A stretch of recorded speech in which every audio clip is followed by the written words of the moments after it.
On behalf of the B'nai Men's Club and Sisterhood, welcome to everybody. And like I said, a very special program, and Steve Goldberg, our program coordinator for the Men's Club, has been working very closely with Netta on this. So without further ado, I'm going to turn it over to Steve to explain what to expect today and the procedures for asking questions. Steve? Okay, thank you, Louis. Good morning to everybody, and back in Israel, Aviva, good evening to you. We're really privileged to have a special program today. It's a continuation of a theme that we started in the fall on social justice with the Men's Club. As you recall, back in the fall, we did two programs.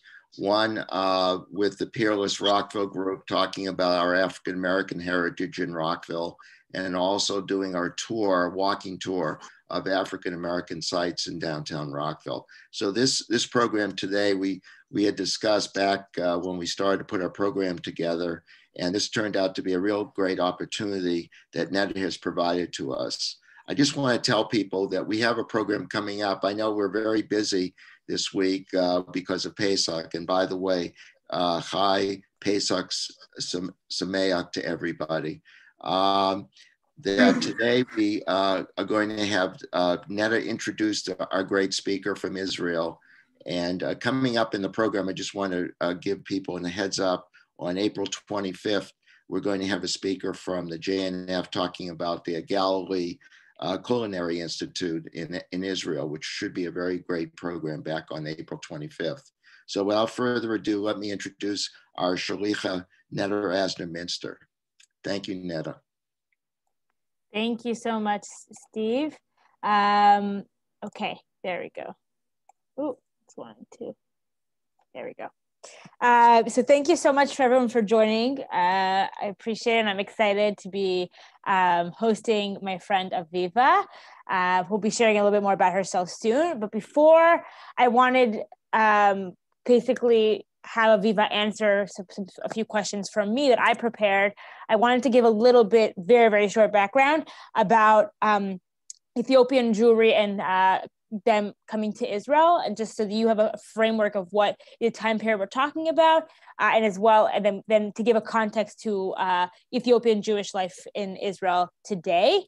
Aviva's already received my questions, but if there are any questions that come up during my part of presentation while Aviva's talking, feel free to put it in the chat, and both me and Stephen will reference them towards the end, and there'll be time for questions at the end, basically.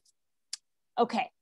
So with that, and if you, by the way, were with me, Israel's Most Daring Operations, this might sound familiar because we did speak about it briefly, but I just thought it was important to give the background. Can I interrupt you 1 second, yes. Netta? I want to have everybody mute themselves so that we can hear everybody, and we can wait toward the end of the program when we get the chats and when people want to raise their hands. So let's everybody mute themselves for the beginning of the program. Thank you so much. Great. Wonderful. Okay, so with that, I'm going to, here we go. Just give it, so again, this, if you were in my Israel's Most Daring Operations, this might look familiar to you.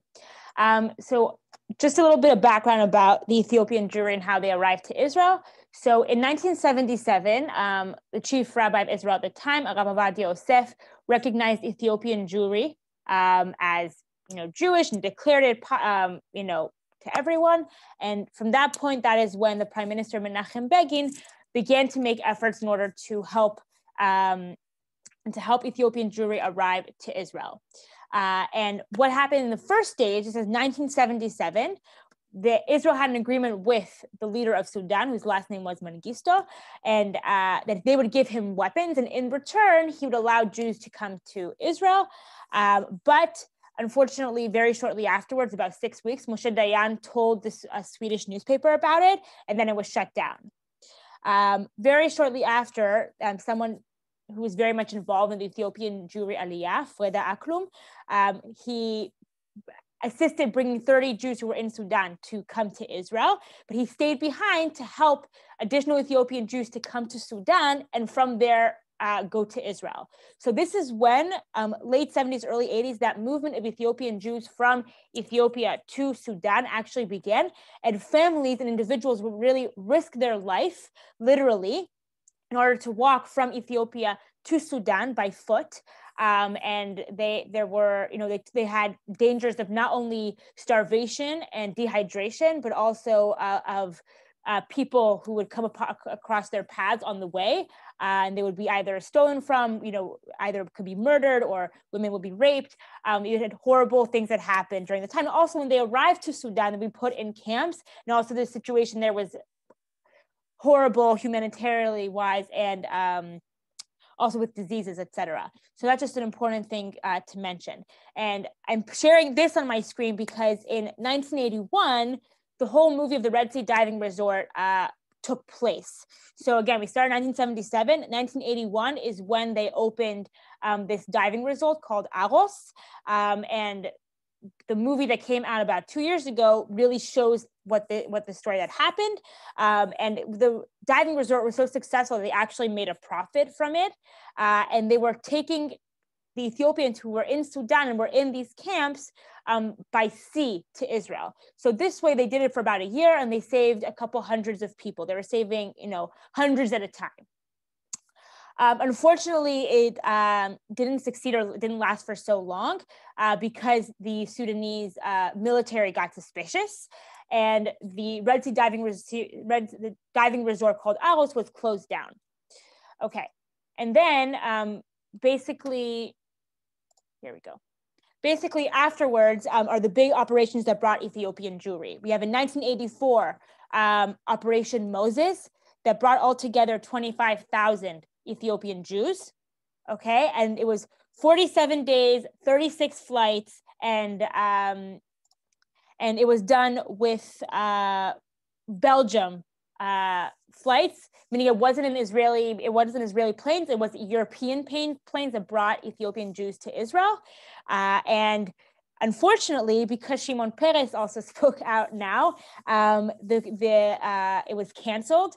And Americans often say that if Israelis were able to be quiet for another month, they would have saved all of Ethiopian Jews. 1991 was Operation Solomon, which they brought an additional 14,400 Ethiopians to Israel by planes. As you can see, the planes are extremely packed in order to just bring them to Israel. And actually, I want to add that in 2021, recently, we had an operation called Operation Tzur that brought about 2,000 Ethiopian Jews to Israel. So I'm trying to give this background purposely to basically say that the Aliyah of Ethiopian Jewry has been taking place since 1977. It's been a really long process, considering the fact that at the end of the day, they have an estimate that about 5,000 Ethiopian Jews died while trying to go to Sudan and go to Israel, make those efforts. There's a lot of critique towards the Israeli government and the Mossad also as well, who have made the process so long. Not only that, but that it doesn't end there. There are difficulties, for Ethiopian Jews once they arrive to Israel as well, whether it has to do with where they live or the job options that they have for them. And that is changing when you have more generations who are being born in Israel. But just to give you a concept of that fact, that it's taken a very long time to actually bring Ethiopian Jews to Israel. And it was a whole very long process that happened with the Israeli government and Ethiopian Jews. And it even continued until 2021, when we had 2,000 Ethiopian Jews brought recently to Israel. So just an important background to mention as well and be aware of before I talk about with Aviva about her family and the story and the life today, basically in Israel for her family and herself and for Ethiopian Jews generally. And with that, I will add my spotlight and have Aviva join me in this conversation. And first of all, I want to say thank you to Aviva for joining. I know it's already, almost 7 p.m. In Israel. So I really appreciate you joining on your evening and sharing about your life and your family story. And I'll say Aviva is a student in IDC Herzliya, but she'll be introducing herself better right now. So if you could introduce yourself briefly, that would be great. Yeah, okay, so hi everyone, I'm very excited to speak with you. My name is Aviva Mangista, and I'm 25 years old. Like Noah and Netta said, I'm in my third year, study government and diplomacy in IDC Herzliya. I live in Netanya, if you know Netanya. So I born there and I live there until now. And I have 5 sisters, 1 brother, very female house. Most of them born here in Israel. That's a little bit about myself. Perfect. So great, thank you so much. And I wanted to just start with hearing about, we heard the background of Ethiopian Jewry generally and the Aliyah story of the community, but what is your family's Aliyah story? I know that you're born in Israel, but what is your family's Aliyah story? Okay, so my family, most of my family arrived to Israel in 1991. We mentioned actually in March the 3rd, the Arishon beMarz. The 1st of March. Yes, so we mentioned 30 years in Israel. My parents, with the family of my dad, arrived a few months before Operation Solomon, and it was the last of my family that arrived to Israel, because part of my family arrived in 1984 to Israel in Operation Moshe. Most of my family lived in Netanya. They arrived immediately to Netanya, to one of the basics here. And since there until now, we live here. And thank God, all of my family arrived in 1991 and no one stayed in Ethiopia. Beshone, from other families that have until now families there in Ethiopia. And can I add? Yeah, please, yeah. Okay. So before they arrived to Israel, they actually lived in a small community that was only a Jewish community. It's called, the place called Simen. It was very close to Addis Ababa, the capital of Ethiopia. And all the community there arrived to Israel together. So did your family, any of your family experience the walking from Ethiopia to Sudan, or was it just because you came on the plane? So did your family had that walk, or somebody did that, or they had the walk only to Addis Ababa, but okay.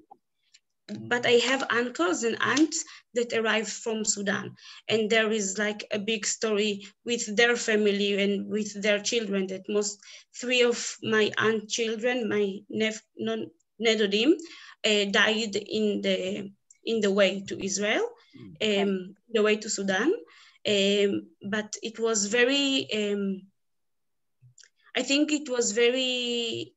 It's touching every family that arrived before 1991, because it was a small community. And when they arrived to 12,000 Jews, 4,000 from them died in the way.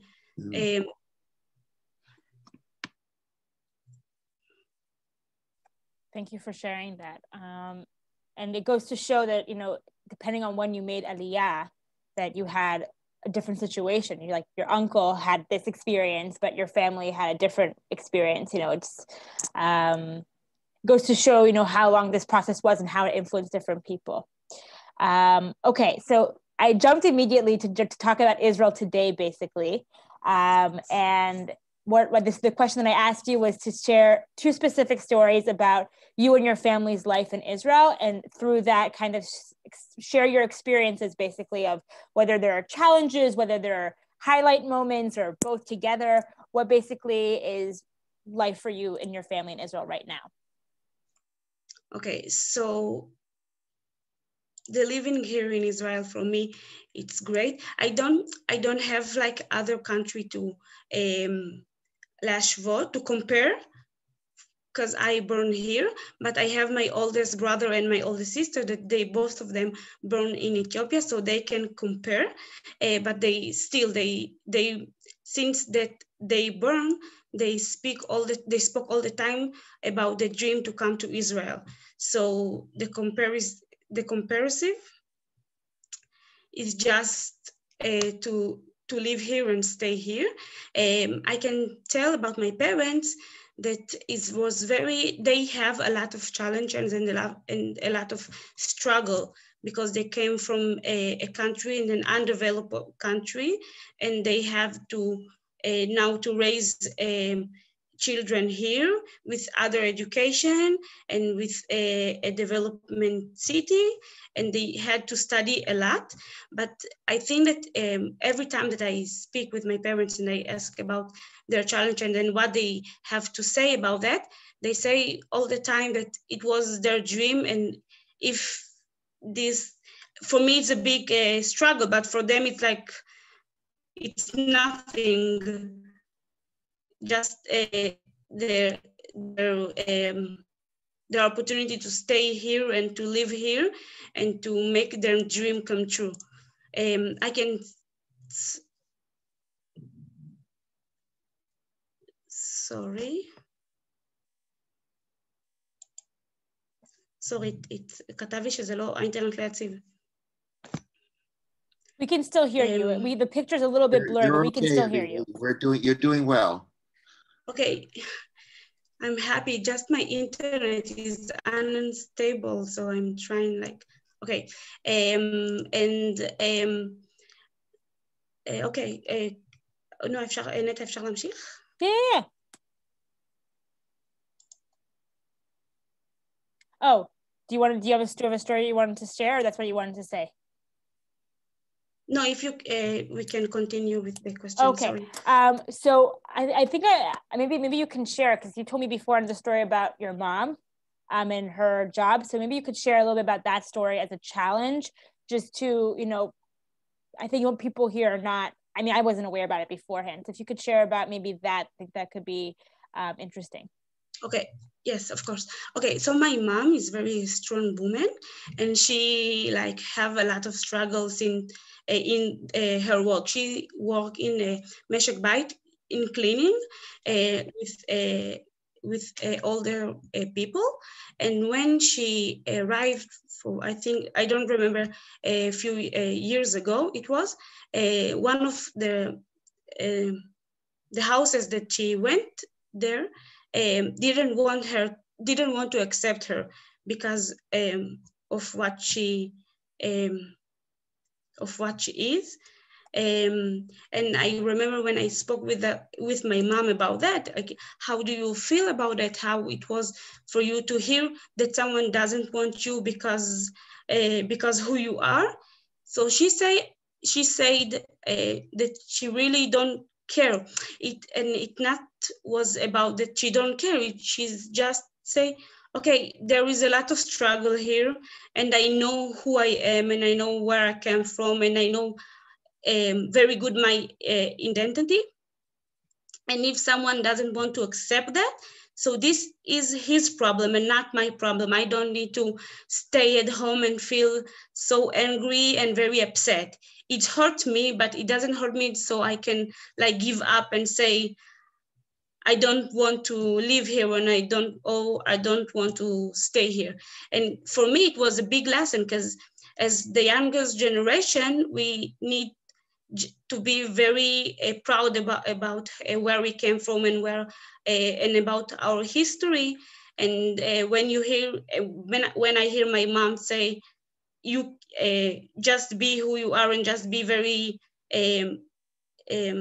connected to your history, so it makes me feel very proud. And right now, if I have a struggle, if it in the academy or in a new environment that I go, my mom is like the biggest model for me to say I can do it, and I know who I am, and I believe in who I am, and I don't need other people to accept or to give me their permission to live here or to stay here. Great. So I will just add to that, because we'd spoken beforehand, that last time I spoke to Aviva about this story, it was specifically that they thought her mom wasn't Jewish, and that's why they didn't want her to work for them. So for me, that was kind of shocking to hear, but it does happen that people in Israel don't necessarily believe or doubt the Judaism of Ethiopian Jewry. So that also often is a struggle. But again, as Aviva is saying, it's something that her mom has dealt with, and you can see the generation gap kind of closing in that case. So I also want to ask, I know about this too, you said you've been on a delegation before representing Israel. So could you talk a little bit more about that too? Is it, your experience in Israel? The delegation that I came to. Yeah. So I think it was almost 2 years ago, I came to DC, to the Holocaust Memorial Museum, to do an internship, and it was from my studies, and it was 2 months that I had all the time the opportunity to meet a lot of communities and to represent Israel. So most of the time, I think the big conflict was not when I met a Jewish community outside Israel. It was when I came just American that say, "Oh, you are Jewish. There is any Black Jewish?" When I said that I'm from Israel, it was all the time like they're shocked that there is a Black Jewish. But to represent Israel, I think for me it's very important, because there is a lot of struggle inside and outside Israel. And inside, we fight a lot to have the right and to live like we should live, and just like to live in peace. But outside, we need like to, when I went to represent, it was just to understand that that Israel has the right to exist. And Israel has a lot of struggle, and from outside need to know about the struggle of Israel to exist. But it was great for me to meet for the first time other communities outside Israel, because I heard about them, but I didn't meet them. So it was great for me, and I know that I need to study more about them. Thank you. So I just want to emphasize that as, two different experiences in Israel, the generation that arrived and the generation that's born. You can see that difference, that your mom has to deal with these various challenges, and you are now representing Israel in a delegation, applying to be a shlicha. I don't know if that's happening or not with the current situation or what's going on, but, you could see a change with the different generations in Israel among Ethiopian Jews. But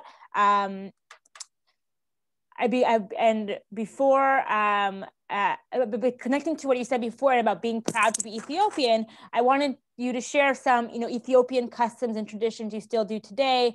Perhaps talk about a little bit about the Sigd holiday. Yeah. So any customs traditions, yeah. Okay. So one of the most unique thing that I think that the Ethiopian Jewish brought to Israel was the Chag HaSigd, if you know, the Sigd holiday. We mentioned it 50 days after Yom Kippur, and it is a day for community forgiveness, and a day that all the community, when it was in Ethiopia, it was only to pray to come to Israel. But after they arrived to Israel, it's still like to pray that things will continue to be great, just to understand the chashivut, the importance of community and their power of the community. The community in Israel is very small. It's only 150,000. So we need to stay very connected and very strong together. Even that I think we must, when we know most of the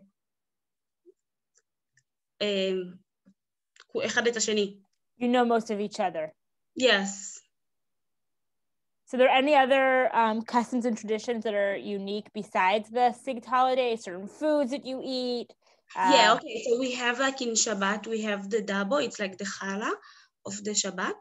It's a very big bread, and we eat it in the morning of Shabbat.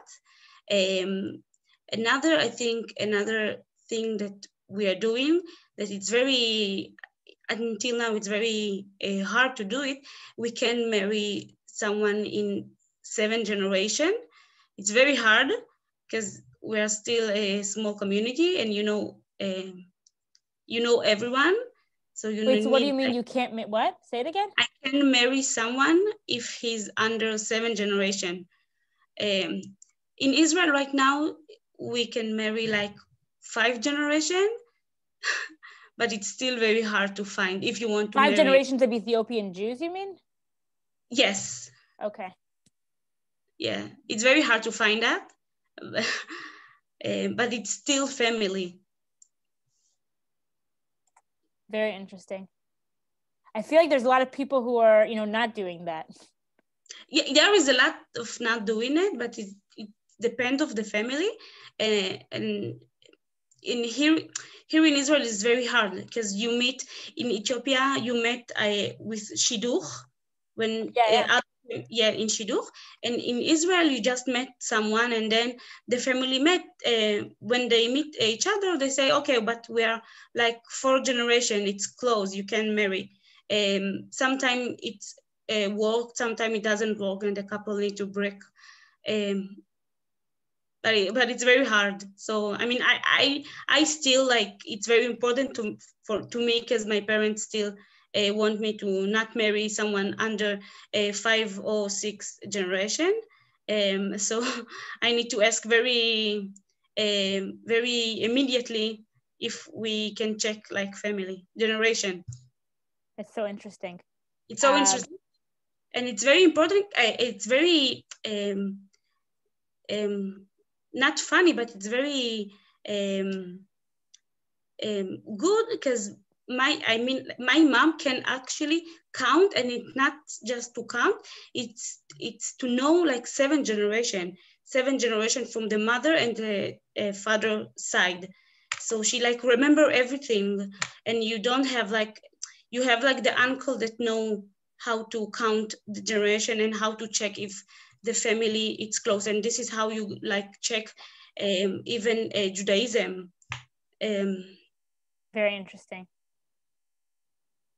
That's really, I didn't know about that. So that's something that I learned about too as well.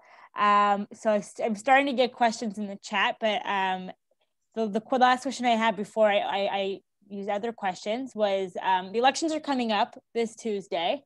And I wanted to ask you, you're saying your community is small, but do you feel that the Ethiopian Jewry community, Jewish community is represented in the Knesset for you, or not really? So I think that today, in our days, there is more represented than it was like for, I think, maybe 5 or 6 years, because we have like one of the Chavrat Knesset, that she works very hard like to put the interest of the community in the Knesset. She brought like in the last year 2,000 Jews after years that they just talk about that and didn't do nothing. Right. And she actually did it in 1 year. So, but there is still like a lot of work that we need to do just to see more and more Ethiopian Jews in the head of places. Even in the academy, I didn't like met someone that I can look at him and say, okay, I want to be like them. So yeah, because but I think that right now, as I see the younger generation, that they work hard, very hard, to put their education in the top of their priorities, and to be in every position in the Israeli in the Israeli society. Amazing. So I think it'd be interesting also to hear, if you were talking to a member of Knesset, talking about the issues that are with Ethiopian Jews today, what would you mention? What issues still need to be worked on or what are the biggest issues in the Ethiopian community right now in Israel? Okay, so for me, it's something that I just saw when I started to study. It's that there is needed to be more from the Jewish from the Ethiopian Jews in the universities, because there is not a lot, and there is not a lot that they can be there. And another thing, it's something that's very burn in the community, is the relationship between the police and the teenagers, the Ethiopian teenagers in Israel. It's very hard topic, and it's very boer. It's like it's full of tension. So yes, there is no way. The younger generation doesn't believe in the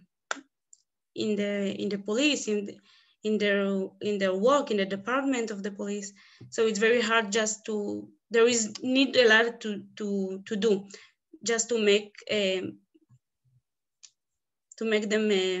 believe in the department.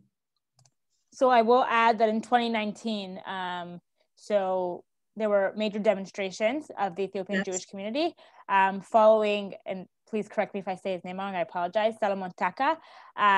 So he was murdered by the police. So there was some sort of interaction, and what you'd mentioned, Aviva, last time when we spoke, is that it seemed that it was unjustifiable. It wasn't, you couldn't explain it, why this happened or what caused to his death. And that brought really major demonstrations in Israel. And since then, there is this tense situation that needs to be worked on. So is there anything you want to add more about that? Or those the issues you think, just like representing, Ethiopians more, and specifically the police? The police, because after the last year that it was very hot, it's very hard thing that happened to the community. But I think that if you go like to most of the cities that are most of the cities in Israel that they have a big community of Ethiopian, you can see how they live. You can see into which places they go. Mm-hmm. It's like aslala. It's like most of them, they will not go to university. Most of them just finish their army, and most of them will go to Kravi. You can see it in the combat units. Combat units, yes. And most of them will go, but after they will go there, they just lost their way. They go back to the neighborhood, and in the neighborhood, they just need to work, and they need to bring money to the families, and they will not go to universities, and they will not get their high education. And I think, and I know that if you want like to success in the society, you must to go to educate to get a high education. So it's very hard, but there is a lot of work from our side and from the government, education, school system, etc. Yeah. Yeah. So those were all of my questions, but I already have 3 more that I received in the chat. Stephen, do you want to say something? I had a couple of things to ask Netta. Aviva, wonderful presentation. We really learned a lot. A couple of things. In the non-Ethiopian community, the people who in Israel, are there social services that are helping the Ethiopians integrate into society? Number one. And number two, as far as the universities are concerned, do they have any kind of assistance programs for recent arrivals and being able to maybe get a little bit of a preference in terms of admittance to the university system? Do you know if that exists in Israel? Okay, נדע תוכל להגיד לי בקצרה את השאלה הראשונה? שאל אם יש תוכניות למיניהם שיכולות לעזור לאתיופים בארץ, זאת אומרת, האם יש איזושהי עזרה מהמדינה, קודם כל, וגם ספציפית בנוגע לאוניברסיטאות. Okay, so for the first question, there is programs, but there is programs that just that after a few years you can see like the benefit of the program. It just like I think from my side, you can see programs that just get money but doesn't do a lot for the neighborhoods. In the neighborhoods, you can see it very, very good because you don't see you don't see how the programs actually help to the neighborhood. In the universities, yes, you have programs only for Ethiopians, but even they doesn't accept. It depends in which university, but it doesn't. You don't accept everything. They doesn't accept everyone, yes. And it's very hard for the programs to get to the people that they want to go to the universities. I needed like to research a lot before I started to study. Which program can I get? What can I? How can I get to the program? What I need to do? But it was like just from research. I see. Yeah, in the United States, we do have a little bit of what they call a parity or balance with trying to bring in people from less than disadvantaged locations. So Israel's still working on that, it sounds like. They haven't quite. The Kenneth, it sounds? Yes. Yes. Yeah. Okay, yes. Yes. Okay. So I will say that as somebody who went to Hebrew University, there are programs that assist specifically, like Ethiopian Jewry. You can get assistance. That's one of the reasons that you would get assistance. But like Aviva's saying, the problem comes that there's not so many people applying in the first place, because once they leave the army, they go back to their neighborhood, they need to help the family. Usually the professions that the parents are working in are not enough to support enough, and the older siblings want to help. So that's the situation needs to be fixed first before, in the first place, people can get to the university and even try to go on that track. So that's just an important thing to add as well. Is there anything else? No, why don't you go ahead with the chat questions? You have them, I don't. So okay. So two things. So one was asked, what do your parents do for a living? And the other one was if there's is there no marriage outside of the Ethiopian community?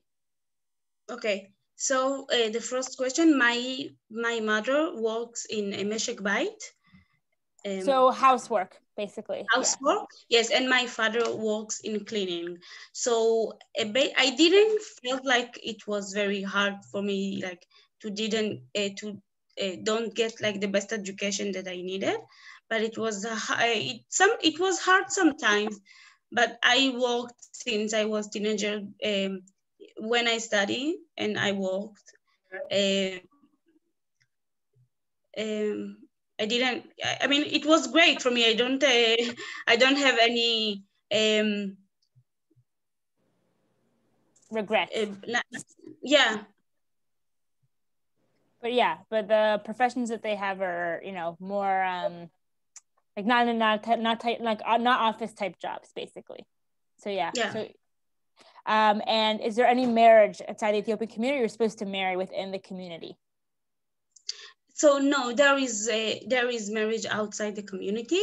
I think like maybe in the 8 or 9 years, it became very more and more people that marry outside the community, and a lot of them basically marry when they meet in the universities. When you live most of the Ethiopian Jews live in the neighborhood, but when you go outside, then you meet other people. So I know a lot of stories that came from the universities, but there is a lot, yes. And I don't think like that the parents have the fa. They have a preference. Yes. They have a preference to marry within the community. No, I don't think that they have. Oh, they don't. Okay. Do your parents have a preference or no? No, they don't have. They just want me to marry, so they don't. Okay. So what about religion? Do they have their own synagogue? Do they go to the conservative, Reform, Orthodox synagogues?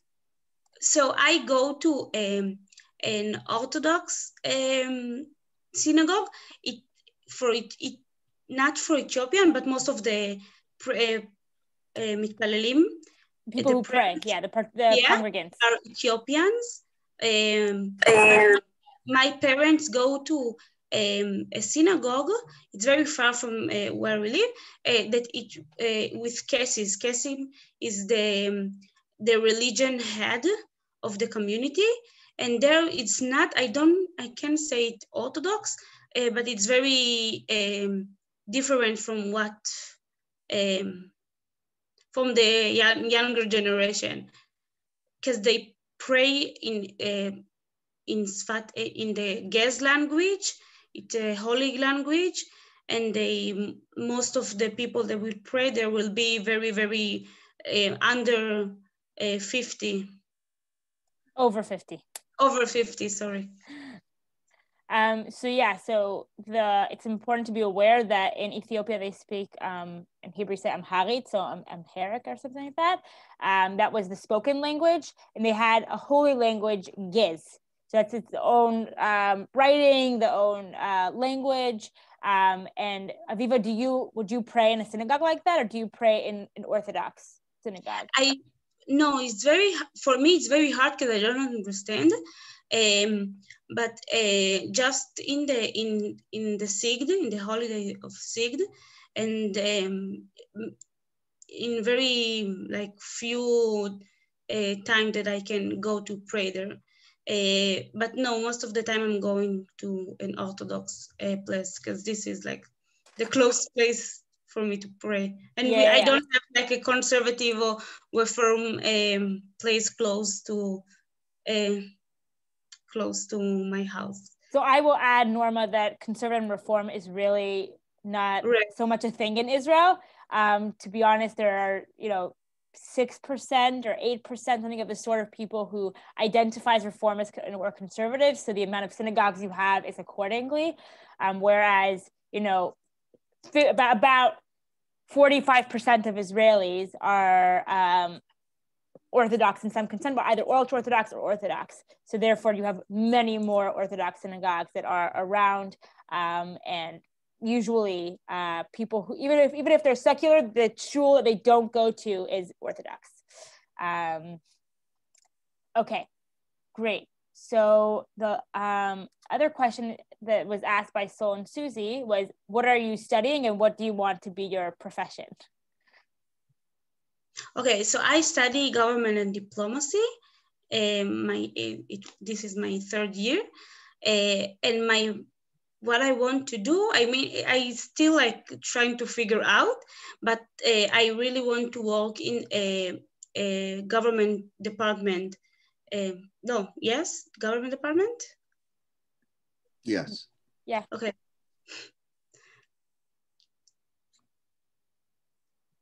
Awesome. Great. And there's another question that I got that I could answer as well, but maybe you can answer too. What do the ultra-Orthodox think about Ethiopians, or do they have a certain opinion, or how do they approach Ethiopian Jews? Okay, so the ultra-Orthodox, I think if we speak about, there are very minority in the Israeli society, but they don't accept the Rabbi Ovadia is a decision to say that Jewish that the Ethiopian community are Jewish. But I think that today, they don't have a very a huge voice in the society, because I mean, I don't really not care, but I don't really accept their opinions. Yeah. Opinion, yes, because they're a very hard group inside Israel. So I will say that Ovadia Yosef, who was the former chief Sephardic rabbi, he's the one who declared Ethiopian Jews as Jews. And the issue often comes among the Ashkenazi ultra-Orthodox people. And so I don't know if you guys know, there's this, he's African-American, but he converted to Judaism, named Nissim Black. He's like a known rapper. And he is part of the ultra-Orthodox community in Israel. And he often says how it's difficult to go to the leading schools that are Ashkenazi because there is, some sort of prejudice or lack of belief towards the Ethiopian, and in his case also African-American community as well.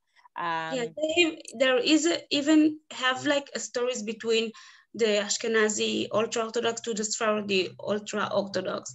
They want to be very mevudadim. Separate, insulated. Separate, yeah. Yeah. Okay. And related to that question, if I can interrupt for a moment, is the Palestinians. How do you all work with do you feel or work or look toward having a separate state for the Palestinians? Is that something you talk about in your community? I think most of the community is Matzbiya, voted for the right wing. Yeah, right wing parties. Most of them, yes. But I think that in those days, the younger generation just want like I don't know if the Palestinian issue doesn't matter, like their top priorities, but the younger do vote for more and more left. I think we can see it even in the United States that the younger became very, very left. But for the older generation, I mean, my parents and most of the community are very right. They vote for Benjamin Netanyahu, like forever. Yeah. So I will say that someone who when I was working in the Knesset and I heard him, I don't think he's in the Knesset anymore, but Avraham Nagosa. So he's not in the Knesset anymore. So he was from the Ethiopian Jewish community, and he was the head of the Aliyah and Absorption Committee. And I heard him speak when the day after the Etzichaim terror attack happened in the States. And it was extremely meaningful for me personally to be there. So he's somebody who, specifically him, who I really, really like. But yeah, so there are other people from different parties and also from the left and right too. Are there any other questions before we conclude? Yeah. For those who want to speak, please unmute yourself. Aviva, are you interested in politics one day? I don't really know. It's the politics here is very, very hard. Yeah. But I don't think so. Maybe behind the scenes, but not in the front. It's funny, when I was in high school, somebody told me that I'll be a member of Knesset, and I was like, I don't think so. Right. Yeah. Be very yeah.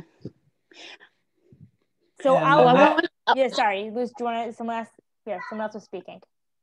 Yeah, I wanted to ask about circumcision and all of that. When they Ethiopians first came over in the 70s and 80s, I was in Israel, I visited, and there was a question that came up with the Orthodox Jews, and I just wondered about what was resolved there. Does anybody know that?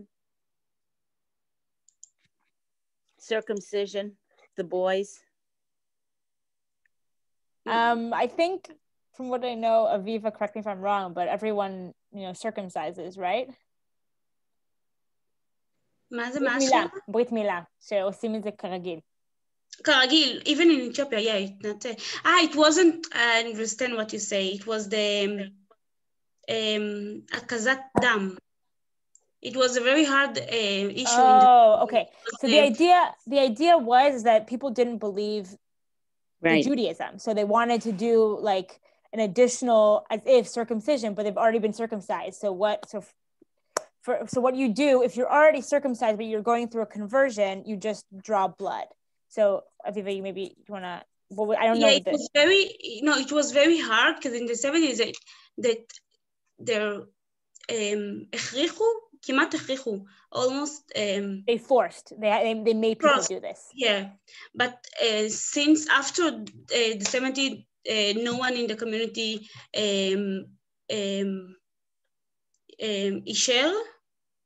approved to do it to themselves. Right.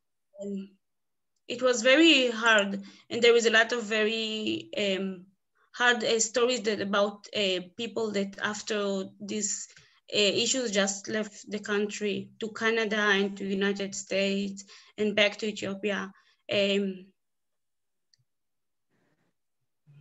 Yeah, there was a big political discussion, right? Well, welcome. I'm glad your parents stayed and your grandparents stayed. Thank you. Thank you. I think I have one last question. I think they could conclude it really well and nicely. So, as Aviva, you're Aviva and you're representing you and your family only, but in this case, you also shared with us about the Ethiopian Jewish community. What is one message or one idea that you would want us to remember or share or take away from this session, from today, from meeting you? So that's important to just be aware of, or, considerate of, or, we take away with us. Okay. So, I think that every time that I speak about the Jewish community and about the history, there is only like one thing that is very important to me to share. It's the believe in your dreams. Because I don't think that like my parents actually believed that they one day will come here and they will bring here children and raise and to have the opportunity even to go to Jerusalem. It was like their biggest dream. And they saw their parents and the grandparents and the grandparents speak about it daily, day after day, holiday after holiday. So, like today when I have like a dream, so it's very, okay, my dream is not that big. So just believe in our dreams. Thank you so much. Netta, how did you and Aviva meet? So I run another project called Siach, and through Siach, I had a friend named Noah, and Noah connected between Aviva and I met Aviva earlier this year, and she did an activity for the third graders for Sigd right after the high holidays. I brought her also for the ninth graders. We recorded in advance, and that's how I spoke about Ethiopian Jewry in Israel, and I brought her now here. And hopefully she'll be a shlicha somewhere next year, and I can bring her from Eastern time zone rather than from Israel in that case. Very interesting. So that's how life works. Life is all about networking and connection. Yes. Netta, I'm so happy you were able to share her with the Talmud Torah. That's very good. Very, very good. Both of you are just tremendous. I mean, I learned a lot from both of you. I want to thank you both. And Netta, as usual, you never disappoint us. Such a great job. And Aviva, thank you so much, and good luck in your future pursuits in government and diplomacy. Thank you so much. It was a pleasure for me. You'll be an asset to anyone who wants to pick you up as a person who knows so much about the heritage of the Ethiopian community. There was another question, and I think it's okay we do that because we still have a few minutes left. Were you in the army? I don't even know this. Were you in the army, or did you do no, I did. Okay, so I was the first one in my family to do national service for 2 years under Bnei Akiva movement. But all of my brothers, my oldest brothers, and my oldest sister went to the army. Very nice. Thank you.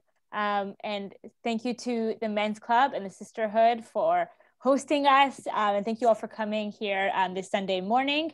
I really appreciate it. Is there any other words, final words? I'm going to say everybody a Chag Sameach to everybody and have a good happy Passover. And Lois, do you want to jump in? Are you back or not? Yes, I am here. It was just fascinating. I thank both of you. I don't know. Yeah. And as Steve mentioned earlier, look for our JNF program in April about the Culinary Institute in the Golan Heights. Should be another very interesting program. And thank you all again for joining us today. Goodbye. Bye everyone. Thank you. Thank you. Thank you.